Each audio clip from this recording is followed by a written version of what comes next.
కొద్ది రోజుల క్రితం సీఎం రేవంత్ ను కలిసిన బీఆర్ఎస్ ఎమ్మెల్యేలు పార్టీ మారేందుకు సిద్ధమయ్యారా? కాంగ్రెస్ ఆపరేషన్ ఆకర్ష్ లో భాగంగా ఈ ఎమ్మెల్యేలు కారు దిగి హస్తం గూటికి చేరబోతున్నారా? పార్లమెంట్ ఎన్నికల వేళ ఈ నలుగురు ఎమ్మెల్యేల అంశం బీఆర్ఎస్ శ్రేణులను టెన్షన్ పెడుతోంది.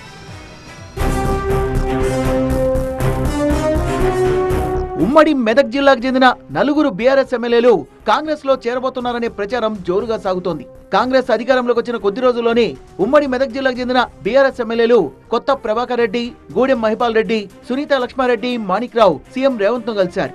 అప్పటి నుంచి వీళ్ళంతా కాంగ్రెస్ లో చేరుతారనే ఊహాగానాలు చక్కర్లు కొడుతున్నాయి. తమ పార్టీ మారబోమని వీళ్ళంతా చెప్పారు. అయితే తాజాగా బీఆర్ఎస్ పై కాంగ్రెస్ ఆపరేషన్ ఆకర్ష్ మొదలు పెట్టడంతో ఈ నలుగురు ఎమ్మెల్యేల అంశం తెరపైకొచ్చింది. అంటే ఈ నలుగురు ఎమ్మెల్యేలు పార్టీ మారే విషయంలో ఎవరి కారణాల వరకు ఉన్నాయనే చర్చ జరుగుతోంది. పటాన్చెరు ఎమ్మెల్యే గూడెం మహిపాల్ రెడ్డి తమ్ముడు మధుసూదన్ రెడ్డి అక్రమ మైనింగ్ కేసులో అరెస్ట్ అయ్యారు. ప్రతి ఒక్క ఐవీఎఫ్ క్లినిక్ లో మేము మీకు ఈ డిస్కౌంట్ ఇస్తాము, ఆ డిస్కౌంట్ ఇస్తామంటారు. కానీ మేము బిడ్డని ఇస్తాం అని ఎందుకు చెప్పడం లేదు? మనం ప్రామిస్ కోసం డబ్బులు ఇస్తున్నామా లేదా తల్లిదండ్రులు కావడం కోసం చెల్లిస్తున్నామా? నోవా ఐవీఎఫ్ దాగిన ఖర్చులుండవు, మీరు నమ్మగల నైపుణ్యం మాత్రమే. దీంతో ఆయన తన తమ్ముడి కోసం కాంగ్రెస్ పార్టీలో చేరుతారనే ప్రచారం సాగుతోంది.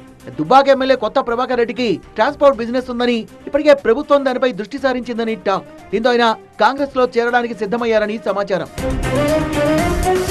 నర్సాపూర్ ఎమ్మెల్యే సునీత లక్ష్మారెడ్డి తన నియోజకవర్గం పరిధిలో ప్రోటోకాల్ వివాదంతో ఇబ్బందులు పడుతున్నట్లు తెలుస్తోంది. నియోజకవర్గం పరిధిలో ఏ కార్యక్రమం ఉన్నా కాంగ్రెస్ అసెంబ్లీ ఇన్ఛార్జి అవుల రాజిరెడ్డికి ప్రాధాన్యత ఇవ్వడాన్ని ఆమె జీర్ణించుకోలేకపోతున్నారనే వార్తలు వినిపిస్తున్నాయి.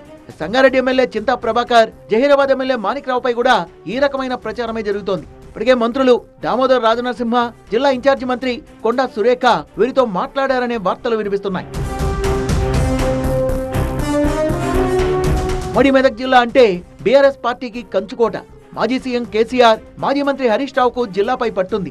అలాంటి మెదక్ జిల్లా నుంచి నలుగురు ఎమ్మెల్యేలు పార్టీ మారతారనే ప్రచారం బీఆర్ఎస్ శ్రేణుల్ని ఆందోళనకు గురి చేస్తోంది. మాజీ మంత్రి హరీష్ రావు ఈ నలుగురు ఎమ్మెల్యేలకు ఎప్పటికప్పుడు అందుబాటులో ఉంటూ వారికి భరోసా ఇస్తున్నారని తెలుస్తోంది. మరోవైపు ఈ ఎమ్మెల్యేలు కాంగ్రెస్ లోకి వెళ్తారా లేదా అన్నది పక్కన పెడితే వీళ్ళంతా పార్టీ మారుతారనే ప్రచారం మాత్రం బీఆర్ఎస్ కు ఇబ్బందికరంగా మారింది. దీని ప్రభావం పార్లమెంట్ ఎన్నికలపై పడొచ్చని గులాబీ పార్టీ టెన్షన్ పడుతోంది.